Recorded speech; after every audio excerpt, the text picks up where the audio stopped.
성령이 임하시면이라는 제목을 가지고 같이 말씀을 나눠보도록 하겠습니다.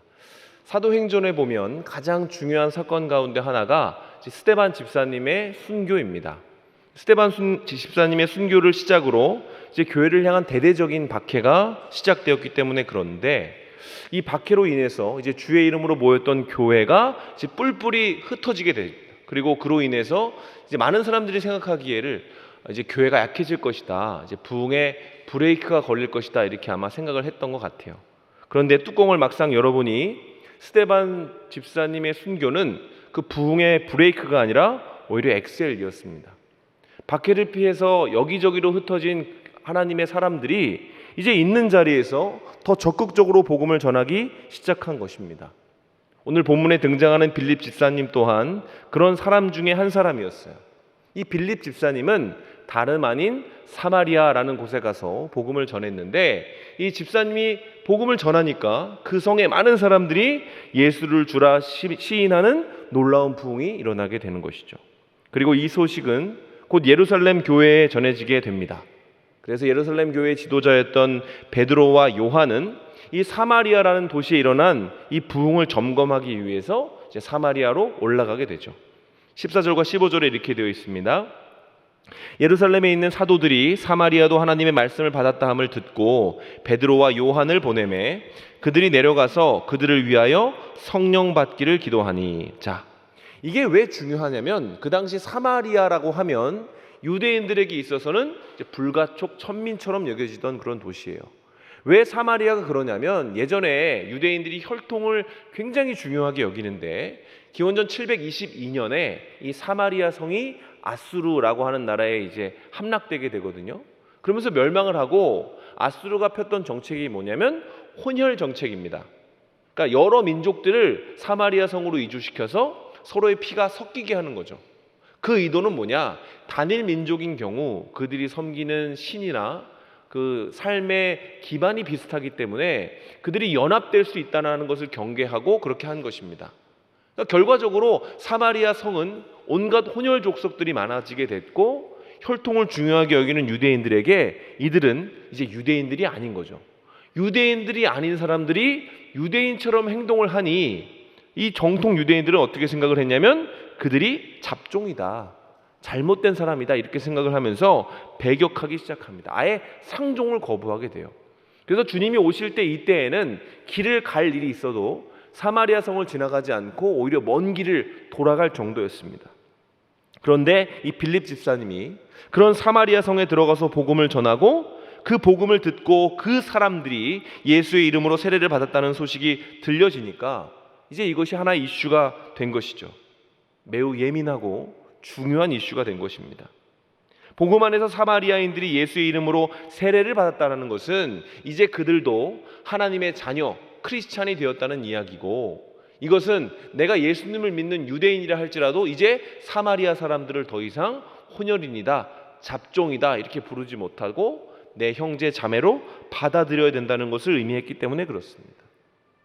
만약 정통적인 시각을 가지고 있는 유대인들이었다면 이건 굉장히 치욕적인 일이고 바로 잡아야 되는 일이었을 것입니다. 오히려 이렇게 복음을 전한 빌립 집사를 불러다가 혼을 내야 했었을 일일 수도 있습니다. 그런데 이 소식을 들은 두 사도들의 반응은 달랐어요. 15절부터 17절입니다. 그들이 내려가서 그들을 위하여 성령 받기를 기도하니 이는 아직 한 사람에게도 성령 내리신 일이 없고 오직 주 예수의 이름으로 세례만 받을 뿐이더라. 이에 두 사도가 그들에게 안수함에 성령을 받은지라. 자, 사도들이 이 사마리아 성으로 내려갔던 이유는 따지기 위함이 아니었습니다. 너 왜 예수의 이름으로 세례를 줘서 이 사단을 만들어, 이런 것이 아니라 그 예수의 이름을 받아들이고 세례를 받아 하나님의 자녀가 된 그 사람들에게 부족한 부분은 없는지, 내가 채워줘야 될 것은 없는지 경계하면서 그들에게 찾아간 것이죠. 그래서 그들을 만나 처음 했던 행동이 뭐냐면 그들에게 없는 것, 다시 말해 성령을 받기를 기도한 것이죠. 중보 기도를 그들을 위해서 했다라는 것입니다. 그들이 성령을 받고 성령을 통해 진짜 그리스도인들이 되기를 바란 것이죠.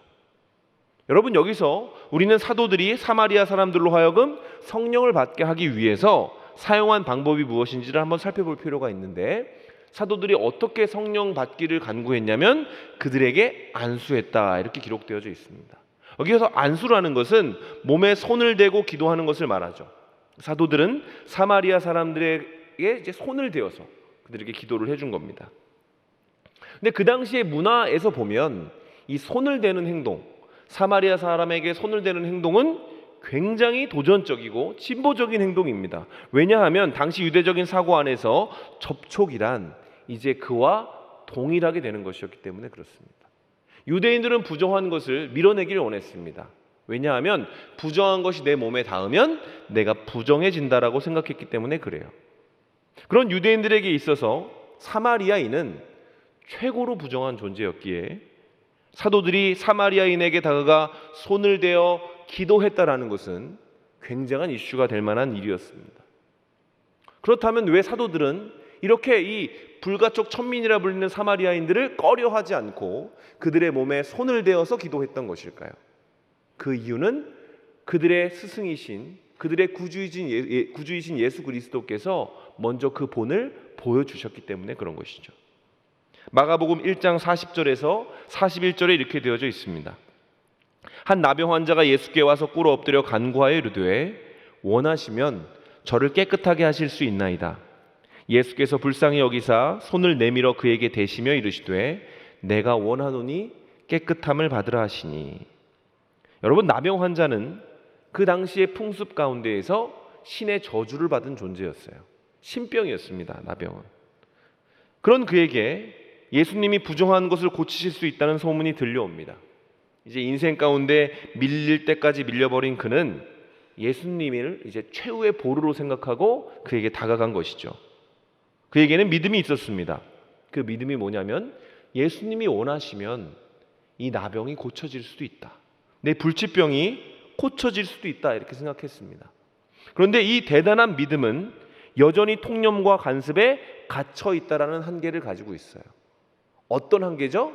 그는 예수님이 자기의 몸에 손을 댈 거라고 생각하지는 않습니다. 자기가 나병에 걸려서 사람들로 배척되고 이제 삶의 구석으로 몰려 있지만 누구보다 소통을 원하고 관계를 원하는 사람이지만 예수님이라 할지라도 자기 몸에 손 댈 거라고 생각하지는 않습니다. 왜요? 내 몸에 손을 대면 그가 부정하게 되기 때문에 그렇습니다. 나병이 저주라는 잘못된 정보에 시달리면서도 그 저주에 꽁꽁 묶여 있는 모습인 것이죠. 예수님은 그런 나병 환자의 모습을 긍휼히 여기셨습니다. 그리고 그를 돕고자 하시죠. 그래서 어떻게 하십니까?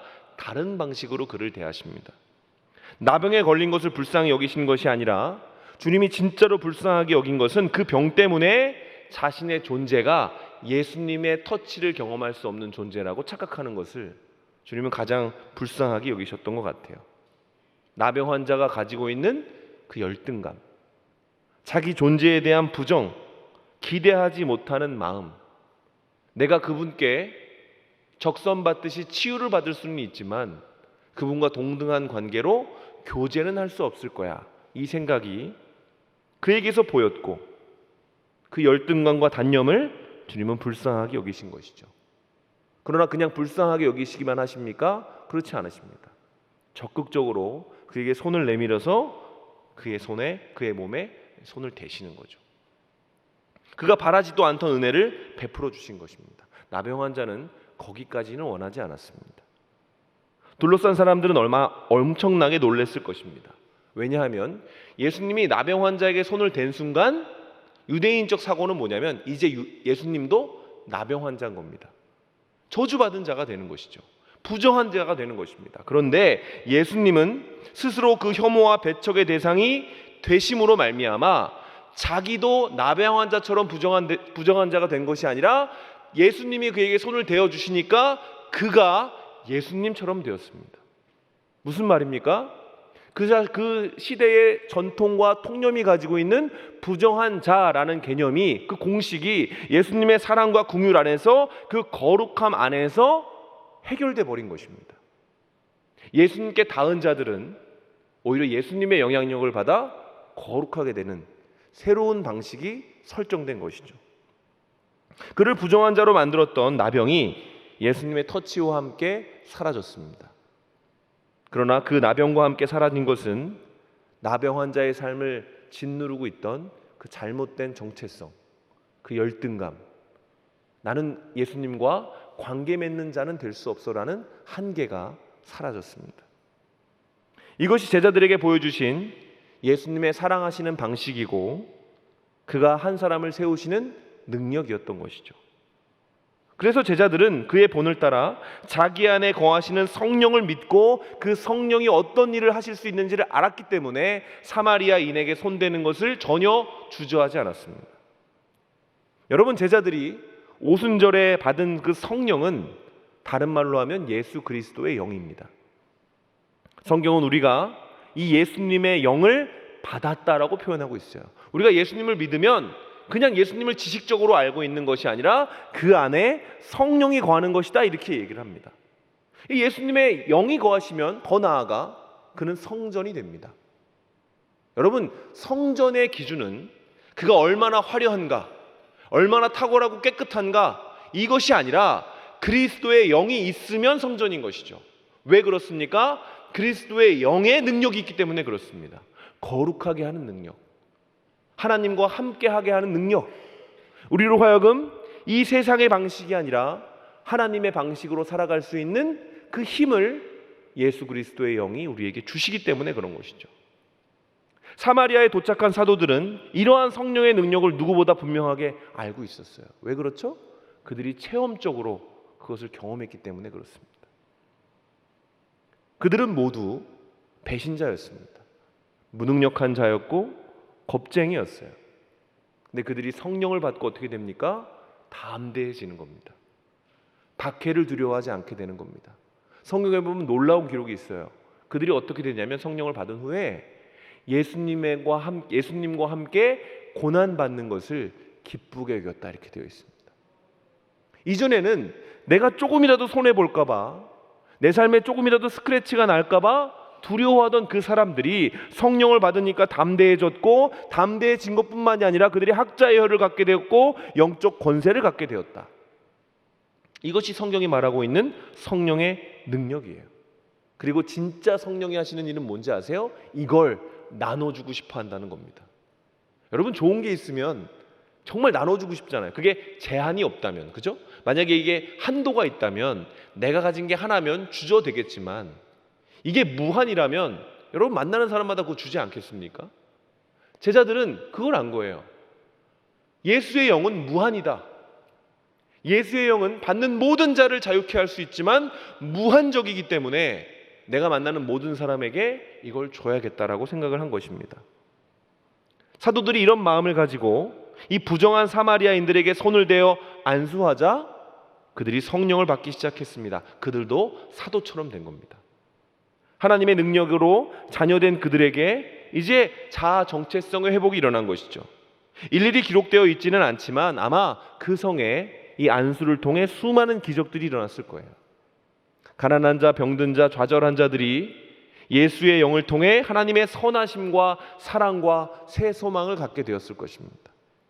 그런데 이 놀라운 일을 하나님이 하시는 이 놀라운 일을 다른 눈으로 보는 사람이 있음을 오늘 성경이 얘기하고 있어요.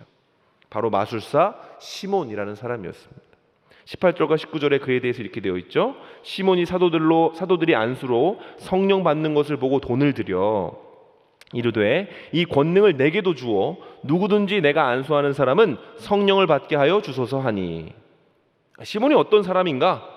9절과 11절에 자세히 나와 있어요. 그 성에 시몬이라 하는 사람이 전부터 있어 마술을 행하여 사마리아 백성들을 놀라게 하며 자칭 큰 자라 하니 낮은 사람부터 높은 사람까지 다 따르며 이르되 이 사람은 크다 일컫는 하나님의 능력이라 하더라. 오랫동안 그 마술에 놀랐으므로 그들이 따르더니. 자, 시몬은 어떤 사람이냐면 유명한 사람입니다. 그리고 유능한 마술사입니다. 사마리아는 꽤 큰 도시였습니다. 유대인들이 싫어할지라도 이스라엘에서는 제2의 도시와 같았어요. 그렇기 때문에 이 큰 성에서 나름의 명성을 가지고 있는 사람이죠. 가지고 있는 능력, 그 마술의 능력이 얼마나 탁월한지 사람들이 그를 일컬어서 하나님의 능력, 큰 능력이라고 이야기를 했습니다. 탄탄대로를 걷던 시몬의 삶에 덜컹거림이 시작된 것은 아무것도 아닌 것처럼 보이는 빌립 집사님이 사마리아 성으로 들어오면서부터이죠. 자신은 마술사였습니다. 일종의 속임수를 했던 거죠. 아무도 모르는 자기만의 노하우를 가지고 사람들에게 능력을 베푼 것입니다. 근데 이 빌립 집사님은 그런 것이 없어 보이는데 병이 낫고 사람들이 자유해지고 기적이 일어나기 시작하는 거죠. 진짜 능력이 그에게 있었던 겁니다. 누구보다 똑똑했던 이 시몬은 이 빌립의 능력을 간파하고 그와 다투려고 한 것이 아니라 그의 제자가 되기로 작정하죠. 그리고 그에게 배우고자 합니다. 열심히 배우고자 하죠. 13절에 이렇게 되어 있습니다. 시몬도 믿고, 여기서 믿었다는 말이 중요해요. 믿고 세례를 받은 후에 전심으로 빌립을 따라다니며 그 나타나는 표적과 큰 능력을 보고 놀랐다. 성경이 지금 강조하고 있는 게 뭡니까? 시몬은 보통 사람이 아니에요. 굉장히 열정적으로 열심을 가지고 빌립을 쫓아다녔습니다. 아마 필기를 하면서 눈에 그 모든 장면들을 눈에 이렇게 넣기 위해서 어마어마한 노력과 열정을 쏟아 부었을 겁니다. 심지어 그는 믿었습니다. 뭘 믿었어요? 그 능력이 진짜임을 믿었습니다. 그래서 세례를 받았고요. 전심을 다해 진짜 기적을 보는 것을 사모했습니다. 나아가 유명세를 펼치던 이 시몬이 세례를 받았다는 사실은 분명히 빌립 집사님이 복음을 전파하는데 어느 정도 도움은 됐을지도 모릅니다. 유명한 사람이 이제 이렇게 믿었으니, 하나님의 능력이라 칭함을 받는 사람이 빌립 집사님의 제자가 되었으니, 빌립 집사님이 마음만 먹으면 사마리아 성에서 많은 명성과 칭찬을 얻을 수 있는 거죠. 근데 빌립 집사님은 어떻게 합니까? 그걸 누리려고 하지 않고 더 능력 있는 베드로와 요한을 성으로 불러들이죠. 그리고 그분들이, 사도들이 줄 수 있는 것을 이들에게 나누어 주라고 부탁한 것입니다. 그러나 여러분, 시몬은 이런 모든 장면을 보면서도 깨닫지 못해요. 왜 저렇게 하지? 왜 이걸 이런 식으로 하지? 빌립이 하는 행동, 사도들이 하는 행동을 시몬은 이해하지 못합니다. 믿고 세례를 받았음에도 불구하고 이해하지 못합니다. 왜요? 그가 가짜이기 때문에 그런 거죠. 시몬의 열심에는 다른 목적이 있었습니다. 시몬이 믿었던 것은 예수 그리스도를 믿는 것이 아니라 빌립이 가지고 있는 능력의 영향력을 믿었던 것이고, 시몬이 세례를 받은 목적은 빌립 곁에 더 머물기 위함이었습니다. 복음의 목적과는 다르죠. 자유를 주기 위해서, 하나님의 사랑을 전하기 위해서 그렇게 한 것이 아닙니다. 빌립은 사마리아인들이 사랑받는 하나님의 아들과 딸이 되기를 바라면서 복음을 전했지만, 그것을 보며 놀랬던 시몬은 복음을 통해 더 큰 능력을 얻을 수 있다, 이전보다 더 견고한 부와 명예를 얻을 수 있다라고 착각한 것입니다. 더 직설적으로 얘기하면 시몬의 마음속에 뭐가 있었는가? 이걸 빨리 배워서 내가 하나님을 이용해야겠다, 이렇게 생각한 겁니다. 하나님의 영을 이용하는 사람이 돼야지. 시몬이 이런 목적을 가지고 성령을 얻고자 어디까지 시도하냐면 은으로 이제 제자들을 매수하려고 하죠. 빌립 집사님보다 더 큰 능력이 있는 사람이 와서 안수할 때마다 성령을 받으니까 저거다. 이제 빌립은 뒤로 밀어두고 베드로와 요한에게서 은을 주면서 이거 좀 가르쳐 주세요, 이렇게 얘기한 겁니다. 그러니까 베드로가 어떻게 하죠? 엄중하게 그에게 충고하죠. 20절부터 21절입니다. 베드로가 이르되 내가 하나님의 선물을 돈 주고 살 줄로 생각하였으니 내가 은과 함께 내가 망할지어다. 하나님 앞에서 내 마음이 바르지 못하니 이 도에는 내가 관계도 없고 분깃될 곳도 없느니라. 여러분, 이것은 오늘날 열정적으로 하나님을 섬기고 있는 한국교회가 분명하게 들어야 되는 말씀입니다. 우리는 열정이 있습니다. 세상 어떤 교회보다 열정적으로 하나님을 섬기고 또 은사에 대해서 매우 사모하는 마음으로 하나님께 모든 것을 드릴 준비를 하고 있습니다. 그런데 여러분, 그 마음이 하나님께 온전하지 않다면 우리가 받을 책망도 이와 다를 바가 없는 것이죠. 오늘날 교회 가운데 성령의 능력은 어떻게 이해되고 있죠? 성령은 때때로 굉장히 몰인격하게 이해되고 있습니다. 성령을 받으면 이상한 행동을 한다고 생각을 합니다. 성령을 받으면 보통 사람과 다른 눈빛이 생기고 뭔가 평상시와 다른 특별한 능력이 생긴다고 믿는 사람들이 있습니다. 교회 안에도. 그런데 여러분, 강조하지만 성령은 누구의 영이라고요? 예수 그리스도의 영입니다. 예수님의 영이 성도 안에 거한다는 이것은 무엇이냐면, 그가 이제 하나님과 관계할 수 있는 사람이 된다는 거예요. 하나님과 관계하는 사람, 특이한 사람이 아니라 관계성의 확장을 경험하는 사람이 된다는 겁니다. 많은 사람들과 함께 이야기할 수 있고, 많은 사람들에게 복음을 전할 수 있고, 많은 사람들을 하나님의 마음을 가지고 사랑할 수 있는 사람이 된다는 것이죠. 여러분, 예수의 영이 왜 우리 안에 있습니까? 히브리서 4장에서 말하는 것처럼 우리를 구별하게 여기시는 하나님을 알고 그의 은혜의 보좌 앞에 담대히 나아가게 하기 위해서 성령이 우리 안에 임하는 것이죠. 하나님과 관계하는 존재가 되게 하기 위해서 하나님이 성령을 우리에게 주시는 것입니다. 그런데 어떤 이들은 이러한 성령을 마치 부자 아빠가 자녀에게 골드카드를 준 것으로 이해하는 거예요. 그냥 쓰면 되는 걸로, 무한도의 카드를 가지고 있다라고 생각을 하는 겁니다. 여러분, 성령은 그런 것도 아니고 그렇게 써서도 안 되는 것입니다. 여러분, 우리 아버지가 어떤 분이시죠? 선하신 하나님이시죠. 선하신 하나님이 우리에게 능력을 주실 때 그 능력의 목적이 마음껏 누리고 자랑하고 뽐내라고 그것을 주셨을까요? 아니면 그 선하고 자비롭고 은혜로우신 하나님이 원하시는 것은 그 능력으로 누군가를 섬기고 사랑하고 자비롭게 행동하고 막힌 담을 허무는 거 아닐까요?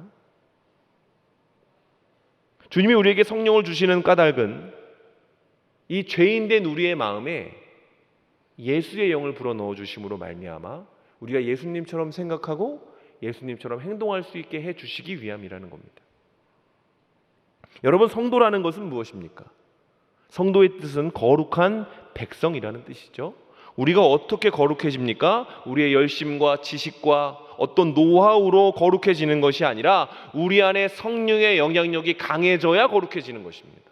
성령이 우리 안에 역사해야 우리는 거룩해질 수 있습니다. 우리를 불쌍히 여기시사 우리 안에 거하시기로 작정하신 그분이 우리가 가지고 있는 그 모나고 삐뚤어진 성품을 당신의 성품으로 바꿔주겠다는 사실을 우리가 성령을 통해 깨닫고 믿고 추구하게 될 때, 여러분, 우리가 성령 받은 사람처럼 예수님처럼 살 수 있게 된다라는 거죠. 그래서 베드로는 그것을 지적해 준 겁니다.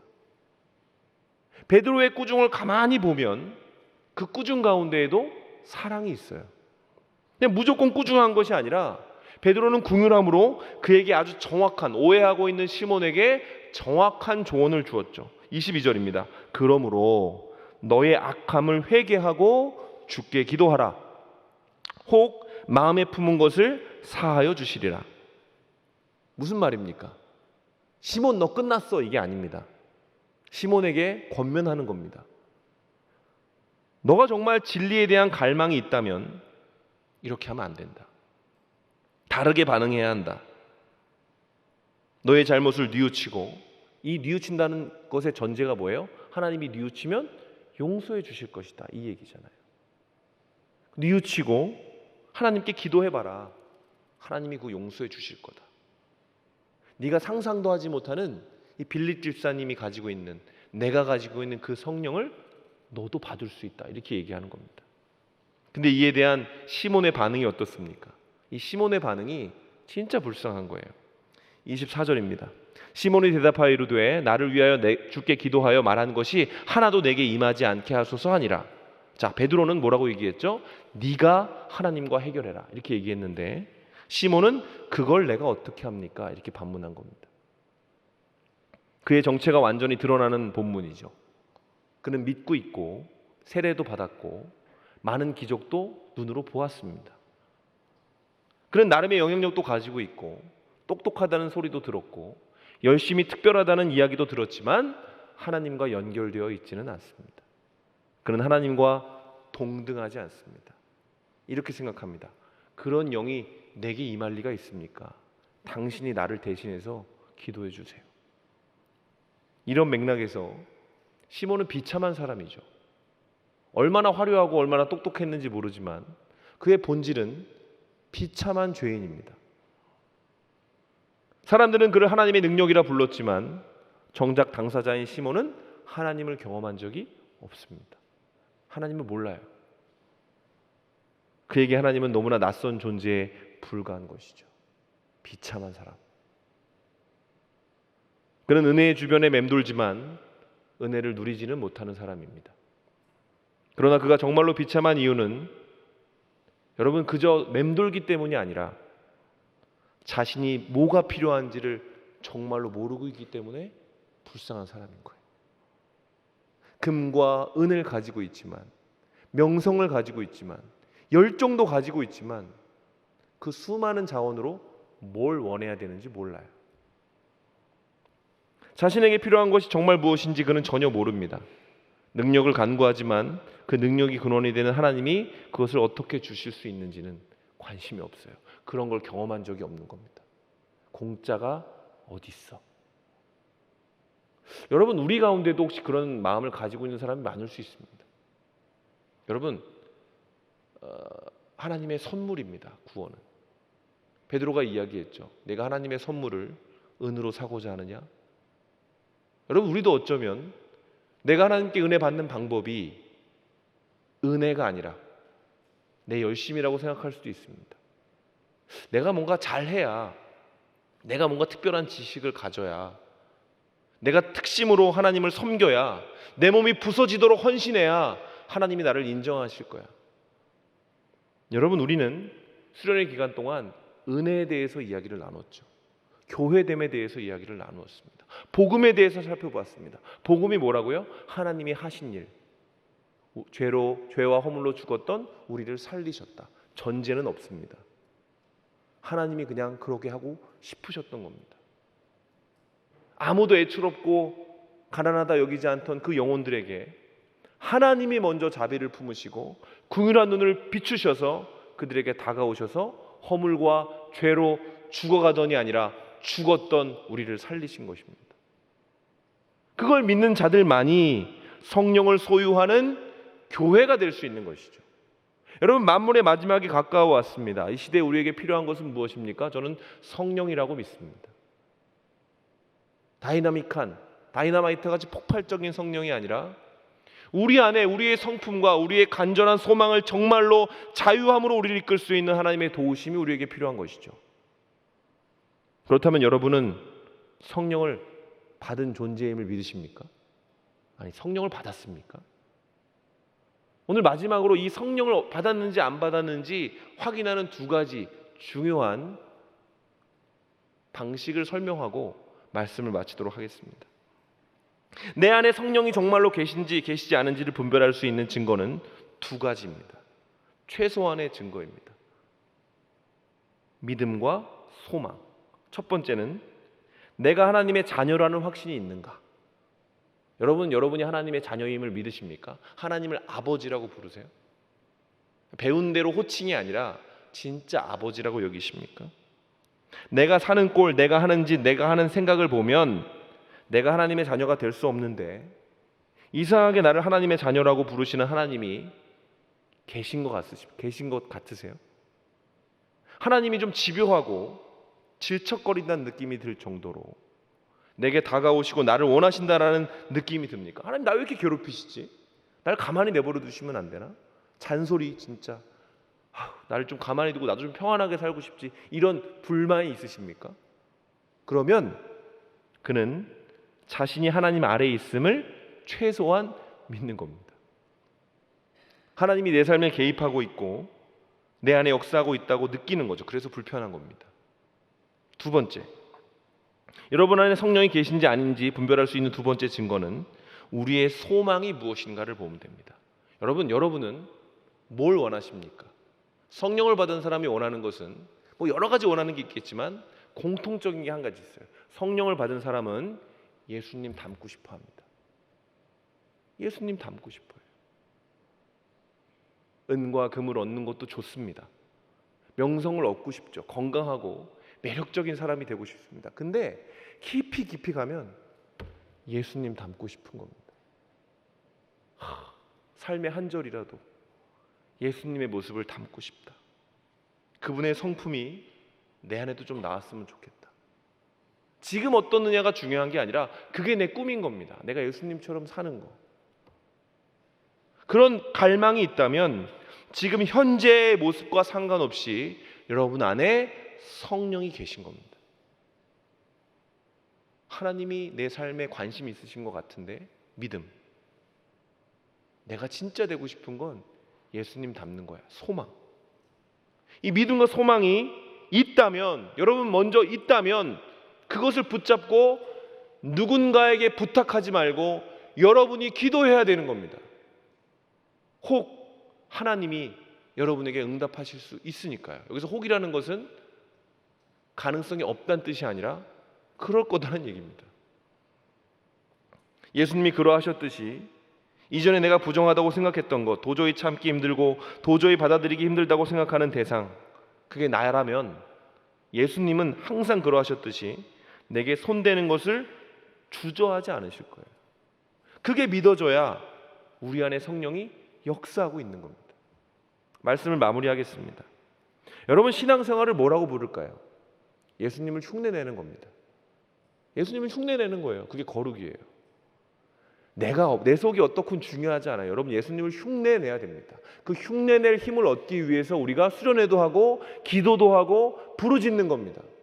압니다. 여러분의 중심이 변하지 않는 것, 여러분이 은혜 받았던 것, 어쩌면 집에 가서 털어버린 사람이 있을 수도 있죠. 그러나 우리 안에 믿음과 소망이 새롭게 되었다면 우리가 간절히 기도했던 것, 새벽까지 기도했던 모든 순간은 의미가 있습니다.